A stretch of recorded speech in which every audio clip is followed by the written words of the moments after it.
How long does grief last? I'm frequently asked this question in both my therapy services and in my online private community called the Grievolution Collective. Please share in the comments if this question has been one of your worries. It's important that others see how common this concern is. Welcome to Grief Support That Works. I'm Joe McRogers, and today I'm going to share my personal experience of grief 30 years later. And I offer this up not as a forewarning, but as a confirmation of just how important it is that we find a way to live with our grief as opposed to hope to end our grief. Recently, I participated in a community cancer fundraising event. This is an annual happening, and I have always dedicated this event to those who I love and miss who have experienced cancer. And my mom is often my primary dedication. My mom died of lung cancer 30 years ago, and if you haven't watched my other video about this, I'll link it for you at the end. For some reason, though, this year, I couldn't easily dedicate this to my mom after 30 years when she passed. And this was a surprise to me. Usually, I make sure to wear my mom's wedding ring as a way of honoring her and us. But this year, I made a hard, clear decision to not wear my mom's ring.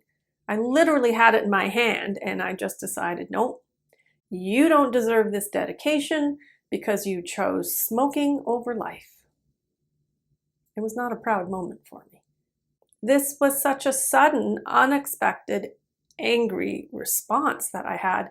I thought I had done enough grief work for this to still not be my mindset. I can't explain it. I can't defend it. I have to own it. I was blindsided by it. And as I say these words out loud, I recognize that these are all elements of grief. It's not rational, it is core, it needs to be owned, and grief is sneaky. I'm a grief worker, and I used to be an addictions worker, so I know better than to feel this way. But this experience was a huge reminder that grief is a visceral emotional state. Grief is not a knowing, it is a being. I know I am not unique in this experience, so have any of you experienced this unexpected surge in your grief?